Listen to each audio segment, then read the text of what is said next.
Oke, kali ini kita ada di Basa Basi Bahas Visa Bagi Informasi.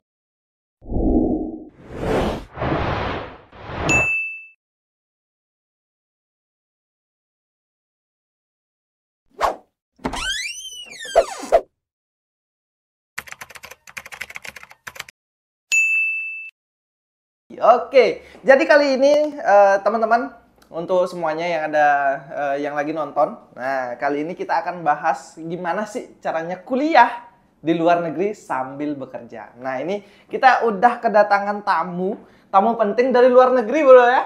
Oke. Luar negeri swasta. Dari luar negeri swasta. Ini bukan kuliah negeri ada swasta. Kuliahnya ya, kalau kuliahnya memang di luar negeri.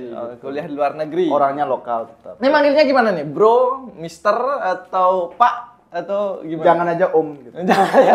Minta dibayar aja nanti ya. Minta dibayar aja. Gitu. Tapi ya terserah lah panggilnya apa. Oke. Senyamannya aja. Oke, gitu. mister aja deh. Karena dia kan dari luar negeri nih. Nah, kapan nih pulang dari luar negeri? Kalau kemarin terakhir pulang sih udah bolak-balik ya, tapi Bolak-balik. Iya, jadi kalau yang baru-baru ini pulangnya tanggal 15 Januari. 15 kemarin ya berarti. Iya, 15. Ya? Iya. Oh, tahun lalu berarti ya. Oke. Lama sekali. Oh, enggak. Oke. Ada acara pulangnya? Nggak tahu ya, nanti pulangnya sebenarnya di sini tuh pengennya kan holiday gitu, santai-santai gitu. Tapi kayaknya nggak bisa seperti itu kan, karena udah di usia yang cukup tua ini gitu. Oh, jadi berapa harus sih sekarang? Masih 18. Oh, masih 18. Nanggu ya, nanggu.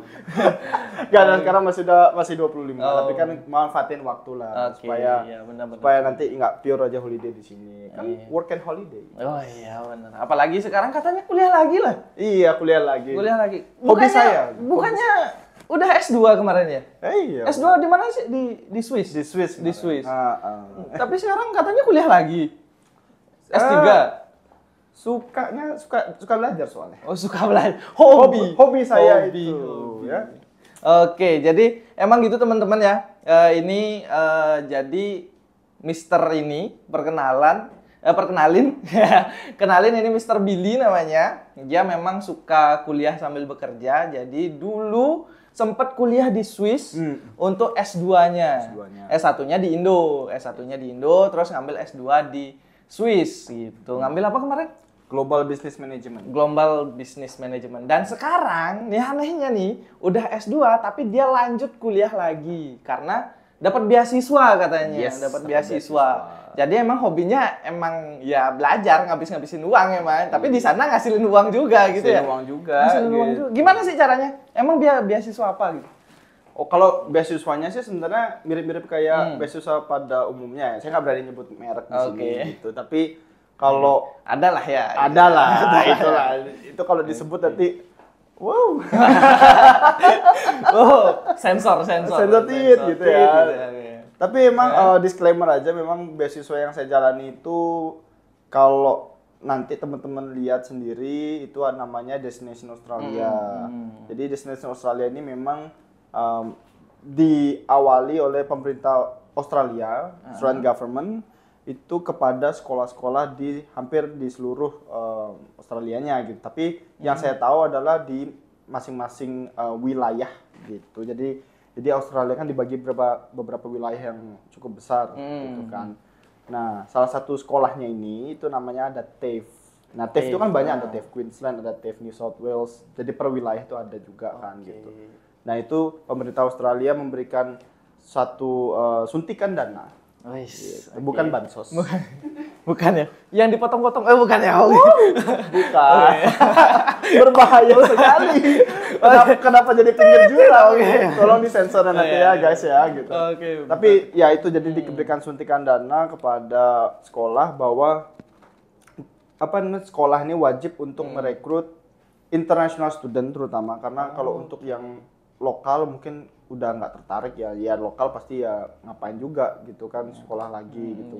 Kebanyakan seperti itu. Tapi yang perlu di highlight sini adalah sekolah-sekolah itu dia sudah memberikan apa namanya kayak beasiswa kepada international student yang artinya dari luar, yang sekolahnya atau domisilinya tuh di luar Australia ya, Australia, untuk belajar sambil bekerja atau kuliah sambil kerja di kampus mereka yang notabene-nya itu ya bukan kampus-kampus yang di tengah kota atau kota metropolitan gitu. Jadi di daerah-daerah yang dimana kayaknya butuh apa ya, support lebih gitu. Oke. Itu sih, itu singkatnya kayak gitu. Oke, berarti itu memang apa namanya kerjanya full time apa part time? Gimana sih sistem kerjanya di sana? Karena kan kalau di Indo nih ya, kalau kan kerja sambil kuliah itu kan agak susah gitu loh. Ibaratnya kita harus fokus kuliah dulu, setelah itu baru kerja kayak gitu kan agak susah. Kalau di sana gimana? Jadi kalau di sana itu memang tidak sepadat apa ya jadwal kuliahnya lah. Kita ngomong jadwal kuliahnya itu memang tidak sepadat di sini gitu. Contohnya saya pakai perbandingan anak-anak yang selevel dengan pendidikan saya yang saya jalani sekarang gitu. Itu kan saya jalani certificate 4 atau certificate 4 in kitchen management. Jadi itu setara dengan diploma 2 di sini kan. Nah, kalau mungkin anak-anak diploma 2 yang di sini ketika dia dapat jadwal kuliah mungkin Senin sampai Jumat. Probably ya, saya nggak tahu apa Senin biasanya Sabtu sih emang mungkin. segitu sih. Satu minggu emang 5 hari dia. full dia kan. Sedangkan di Aussie sendiri itu nggak full. Jadi jadwal kuliah saya aja Senin sampai Kamis. Jadi Senin sampai Kamis dan itu pun dari jam 9 sampai jam 3. Jam 9 sampai jam 3 sore. Gitu. Jadi setelah jam 3 sore ya bisa banget part time gitu ya. Tergantung individunya. Jadi kalau misalkan kayak individunya kuat gitu ya. Setelah jam 3 mau kerja sampai malam subuh, juga, sampai subuh juga silakan. Oke aja ya. Tapi kan kebanyakan ya nggak jarang banget ada yang mau ngambil pas lagi kuliah gitu. Jadi setelah kuliah, jadi mungkin Jumat Sabtu Minggunya baru dia part time. Jatuhnya part time, kita nggak bisa full time. Nggak bisa ya. Part time jadi. Iya itu sih memang kalau semuanya apalagi kan ya nggak sepadat di Indo lah jadwal kuliahnya ya. Nggak sepadat di Indo. Jadi kenapa milih di Australia sih? Emang dapatnya di sana atau kita bebas nih milih? Iya. Karena dia dulu sebenarnya cita-cita saya pengennya ke Aussie. Gitu. Cuman waktu itu ada satu apa ya namanya ya? Kalau saya bilangnya penyakit lah gitu kan. Sempat sakit juga dulu. Iya, sampai satu dunia kena juga kan namanya COVID-19 itu. Oke, yoi. Kan benar ya, saya kena juga sih. COVID-19 Saya kena juga. Siapa yang sering dicolok-colok kemarin waktu COVID-19? Komen. Iya, Saya sudah 3 kali. Mantap. Iya, benar sih. Tapi ya waktu itu memang saya rencananya ingin lanjut S2-nya bukan di Switzerland. Bukan di Swiss. Bukan di Swiss gitu. Saya aja nggak tahu Swiss itu negara apa bukan. Was. Serius. Bodoh-bodohnya saya dulu seperti itu. Iya. Mungkin gara-gara COVID ya. Tahunya di dalam kamar aja. Di kamar aja ya kan, open TikTok gitu. Nonton itu ya. Alah nggak usah amin nggak usah ini lah. Obrolan anak pasti muda ya. Pasti tahu lah ya. Gitu. Tapi biar apa namanya nggak gini juga karena dulu saya waktu S1-nya juga pengennya melanjutkan S2 ke luar negeri gitu karena kan S1 saya kan di Undiknas itu ikut yang di internasional kelasnya. Internasional. Ya, jadi udah termindset bahwa outputnya setelah di sini ya harus ke luar negeri kan, jadinya harus internasional pikirannya. Ya akhirnya pengennya ke Australia karena waktu S1 apa namanya study exchange-nya itu ke Australia di Perth waktu tahun 2018 kalau salah gitu. Nah itu kan jadinya cuma tahu di Australia aja ya kan wah pengen nih lanjut kuliah di apa S2-nya di Australia gitu. Jadinya waktu itu COVID kan memang jadi pikirannya ya pengennya lanjutnya di Australia. Australia. Habis itu singkat cerita akhirnya saya kesini gitu. Jadi saya sharing-sharing dengan Ibu Nuke juga gitu. Bahwa ya waktu itu Australia kan memang lagi tutup bordernya gitu kan, lagi Nggak boleh. introvertnya Introvertnya iya kan? satu dunia ya. Introvertnya satu dunia itu kan gitu, sampai sekarang dia masih introvert gitu. Oh, iya. Berbahaya Oke, gitu. berbahaya. Tapi akhirnya ya karena melihat kalau saya tunggu apa namanya COVID-nya hilang, waktu itu kan nggak tahu kan Iya, kapan tahu selesainya ya. ini.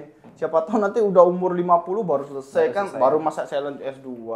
Iya. Keburu rungkat saya. Pikiran saya itu udah Keburu tahu. beda, keburu nikah lah keburu ya.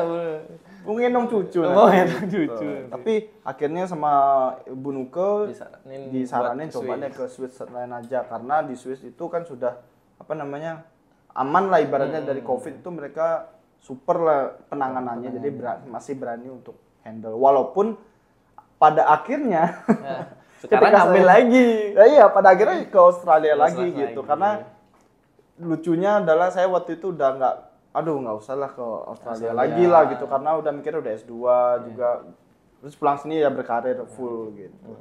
Ya namanya rezeki nggak ada yang tahu. Rezeki, gitu. ya. Akhirnya iseng-iseng apply beasiswa. Iya. Dapet juga. Dapat. Tapi ngomong-ngomong beasiswa nih, ini beasiswanya itu ada ibaratnya kayak kriteria pendidikannya gitu nggak sih? Kalau semuanya kayak kalau lulus SMA boleh nggak, lulus apa jurusan khusus kah, atau harus lulus S1 dulu atau diploma dulu nggak?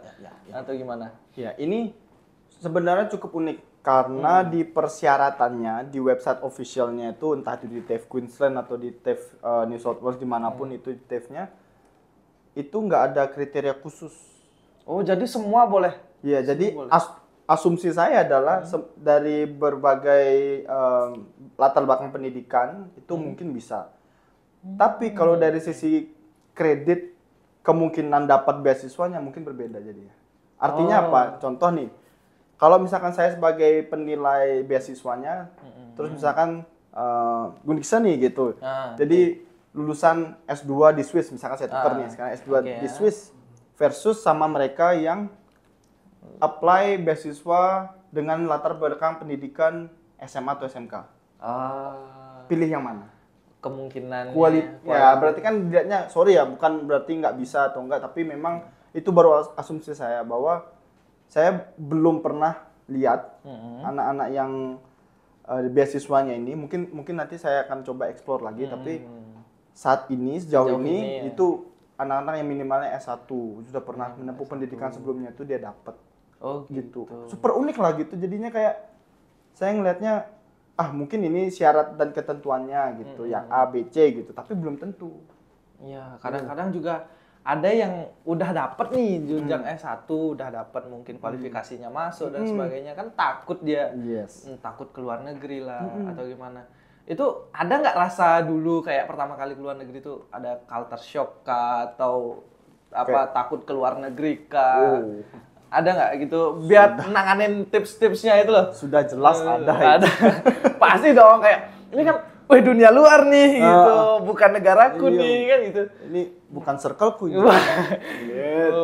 Tapi memang ada, jujur ada, dan memang awal-awal saya keluar negeri itu, tapi bukan waktu saya ke Perth ya, tapi waktu yang awal banget itu yang ke Switzerland. Itu kan cukup lama, itu kan setahun gitu.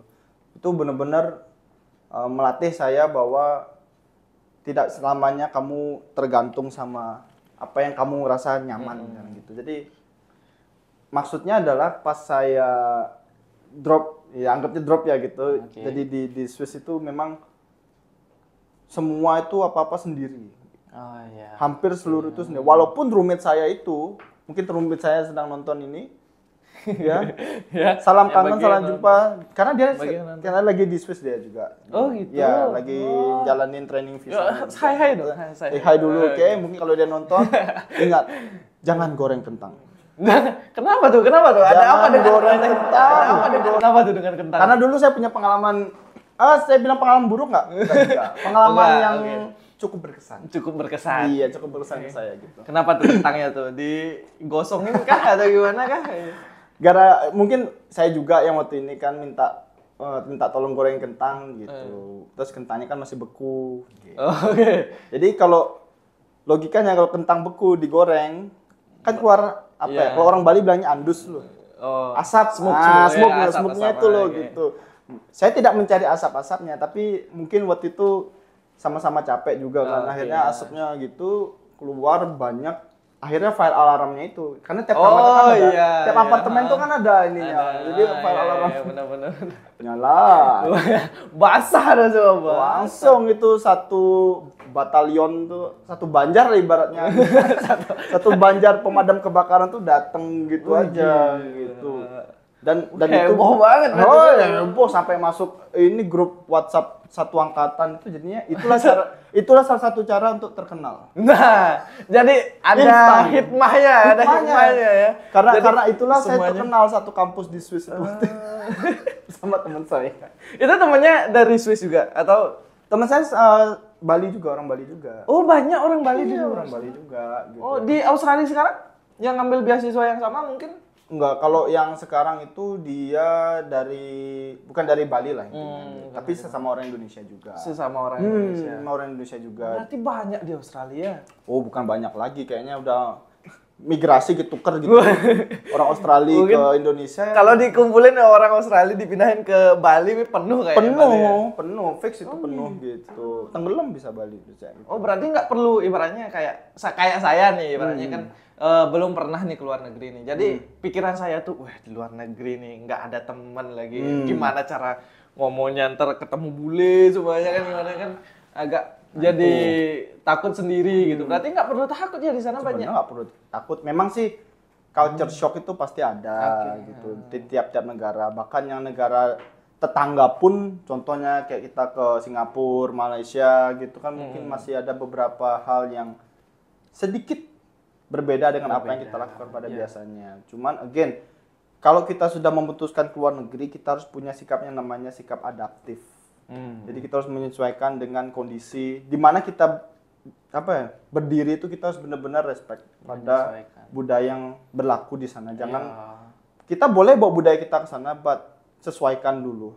Karena kan dengan lingkungannya. Gitu. Ya, apalagi ada satu hal juga yang harus dipersiapkan, yaitu benar-benar siapkan mental di sana. Jadi kalau misalkan nggak siap mental, kaget dengan budaya yang berbeda gitu, pulang.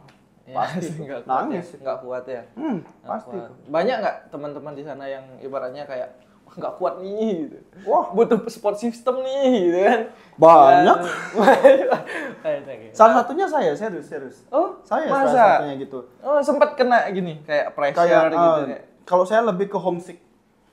Ya, jadi karena sedikit flashback, memang saya kebanyakan kan beberapa tahun ini kan di Indo terus kan gitu. Memang besarnya di Indonesia juga. Jadi ketika sampai di entah tuh yang Australia, entah tuh di Switzerland gitu, kayak rindu banget gitu.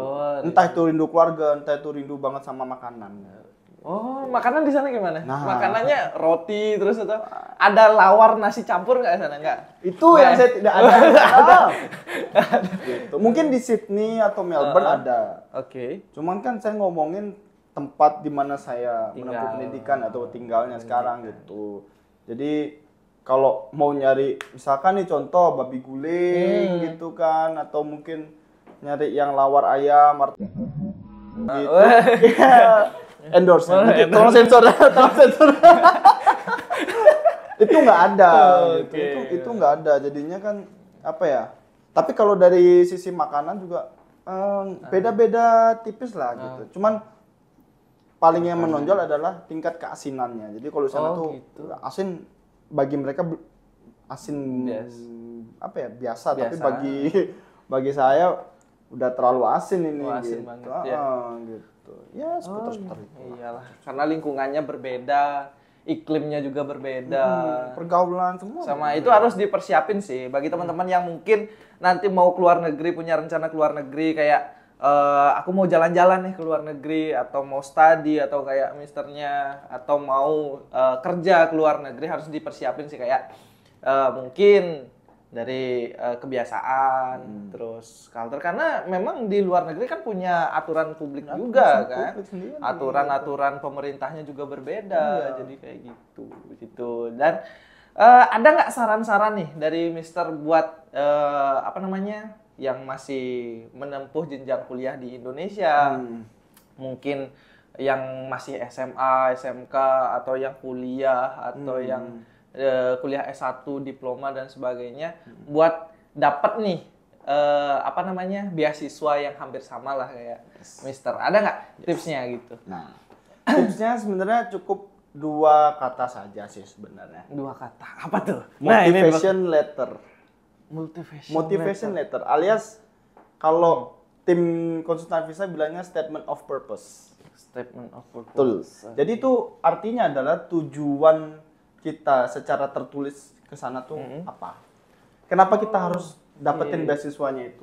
Oke. Harus rinci, tapi dalam tanda kutip rinci bukan berarti satu rim gitu ya tebelnya, enggak. Bukan gitu. Maksudnya adalah kalau dulu saya tuh batas maksimal adalah 300 kata. 300 kata. Itu dikit banget loh. Jadi benar-benar harus konkret, benar-benar harus kayak si pembacanya itu ngerti, oh ternyata dia butuh beasiswanya ini untuk impactnya nanti, entah itu ke daerah yang dia nanti pelajari atau dia tempuh studinya di sana atau di Indonesia. Balik ke harus seperti itu. Jadi jangan bilang saya mau upgrade iPhone. Mau nyari pacar bule gitu. Saya mau nyari istri bule. Bukan. Pasti itu langsung jadi bungkus kacang. Langsung di-reject. Enggak guna ini ngomong gitu. Iya, benar sih. Tujuan itu penting. Nah, itu aja sih gitu. Selain IELTS juga sih sebenarnya. Kan apa-apa kalau di Australia tuh harus IELTS. Dikit-dikit IELTS gitu. Jadi kalau yang masih belum IELTS-nya tes atau mungkin mau kayak latihan preparation gitu, datang saja di konsultan visa. Iklan lagi guys. Kan nggak apa-apa. Promosi channelnya juga konsultan visa. Contoh konsultan visa. Itu baru boleh saya nyebut merek. Boleh. Kalau yang tadi kayaknya nggak boleh ya. Serem itu. Sama tadi yang ada bahas babi guling, bagi yang non muslim jangan ngiler ya. Jangan. Dan jangan mencoba. Kalau no offense. No offense. 100% haram. Haram. Ya. Oke. Gitu. Jadi teman-teman memang tujuan dari kita memang keluar negeri itu memang harus disusun dengan baik dari sekarang. Tadi apa? 2 katanya? Motivation letter. Nah, itu kita harus memiliki motivasi, tujuan kesananya apa, hasil outputnya juga nanti apa. Buat di sananya pada saat melaksanakan studi atau pulang lagi ke rumah. Ke rumah kita yaitu Indonesia. Gitu.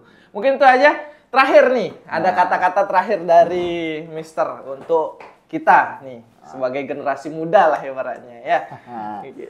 Kalau dari saya sih cukup satu gitu. Life is an endless learning. Gitu. Kenapa saya bisa bilang kayak gitu? Karena bukan berarti saya masih muda itu saya bilang kayak gini saya jadi bisa belajar terus, enggak gitu. Bahkan nanti pun ketika kita sudah sepuh gitu ya, ibaratnya itu pasti kita nanti akan mempelajari sesuatu hal yang baru itu terus gitu.